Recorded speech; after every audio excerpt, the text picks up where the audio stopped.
Greetings, coming at you here today with another tobacco related topic. Pipe check, smoking my new estate h.worobiec made in Poland pipe. Scorched rim, dirty, straight out of the box, straight out of an eBay auction, right into the gob. Stuffed it with some Samuel Gowith 1792 flake. Then we're puffing away. Ain't nobody got time for cleaning. Don't got time for anything right now. That's why I'm trying to make this video quick. It's about to rain, it's cloudy, it's dark. That's why I'm smoking a strong blend. Let's get into the importance of stockpiling tobacco. Any tobacco, cigarettes, pipes, pipe tobacco, cigars. Preppers know this.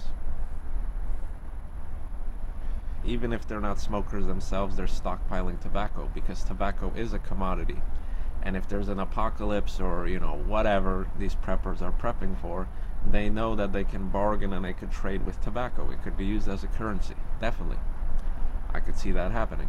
If I run out of tobacco, I might trade somebody some eggs or some milk or even some manual labor. I'll help them build something, whatever, for an ounce of tobacco or whatever, We're not going to bore ourselves with that right now. Let's get straight into it. Pipe tobacco. It's shocking. I didn't really even know. Dunhill and McClelland are gone.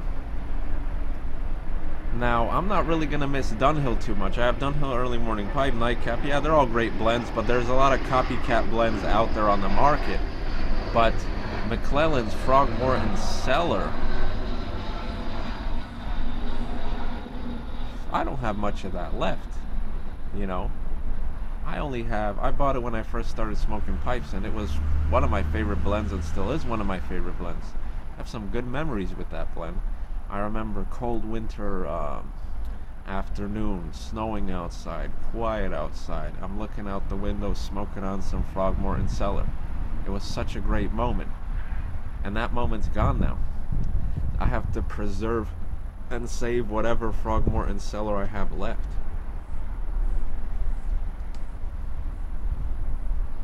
And that was a very unique idea as well. The whiskey cask stave, the cube in the pipe tobacco tin. That was a very interesting idea. And I don't see very many, or I don't see any copycat blends of Frog Morton Cellar yet. So guys, it's crazy. You never know. I would never think that Frog Morton Cellar was such a Frog Morton in general, all the blends were such a popular line of blends. Everybody in the pipe smoking community tried it and smoked it and enjoyed it for many years in a row. Same with Dunhill pipe blends. It's crazy. I never expected it. So this is why it's better. Some people call those pipe tobacco hoarders or those pipe tobacco collectors crazy, and maybe a little bit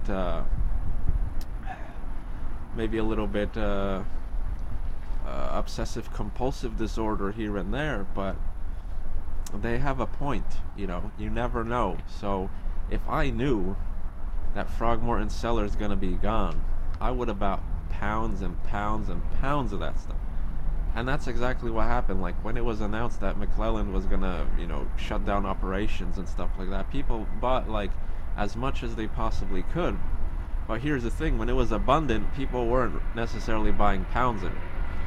So like I said, if I knew, I would have stockpiled pounds and pounds of that stuff just to have it, just to have it.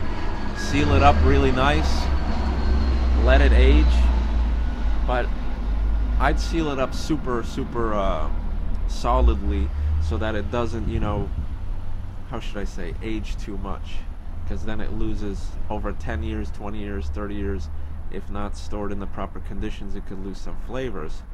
But I would store it properly, and it's something you could show your kids or anybody else interested in pipe tobacco. Look, I have Frog Morton Cellar, I have Frog Morton on the Bayou, I have Frog Morton on the Town, Night in the Town, whatever it was called, Really, really crazy. I'm gonna miss Frog Morton blends, truly, truly. So, like I said, once I, get some more cash, you already know, guys, I'm gonna buy a bunch of stuff. I'm gonna $300, $400 worth of tobacco. I don't give a damn. I'll find places to store it. It's not a problem.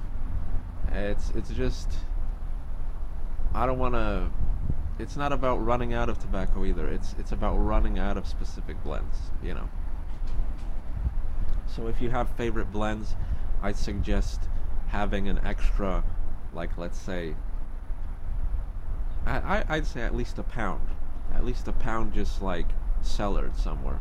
And then keep ordering ounces, whatever, and smoke that as you go.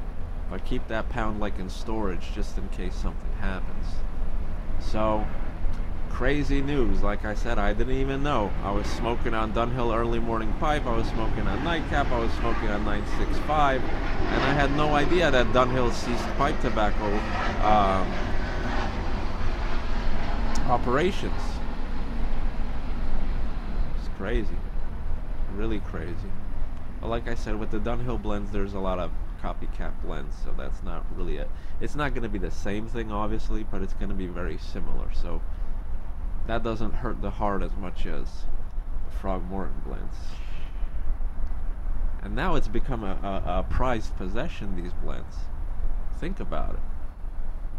It's going to be very expensive. Imagine 5-10 years from now, people that have Frog Morton Cellar tins or pounds of the stuff, whatever, that could fetch a nice price tag. Really. You can't get it anymore. They don't produce it anymore, unless some other company starts making like a copycat version of it. But yeah, that could be like a blend that's like $30 an ounce, $40 an ounce sooner or later. Crazy stuff. It's also the fact that pipe smoking, it's relatively popular, but if you look on the large scale of things, if you look at the large scheme of things, there aren't very many pipe smokers, There's way more cigar smokers. But even with cigars, if you like a specific cigar, you should stockpile it and keep it in your humidor as well, because you never know. You never know. There's some cigars that are limited edition releases anyway. They just release like 1,000 of those particular sticks and they never make them again. So that makes them valuable, first and foremost. But second of all, it makes it like sort of a prized commodity. Interesting. Very, very interesting. And the whole, anti-tobacco bullshit establishments or whatever, it's stupid. They're trying to prevent people from enjoying pleasures that have been enjoyed for hundreds, if not thousands and thousands of years. They want everybody to conform to their own, how should I say, their own ideas and beliefs. Oh, smoking's harmful, whatever. You can't smoke. Well, yeah, eating processed foods or eating pretty much many of the foods available here in America is fucking harmful. And who's taking care of that? Nobody. We're getting more genetically modified ingredients as the days go by.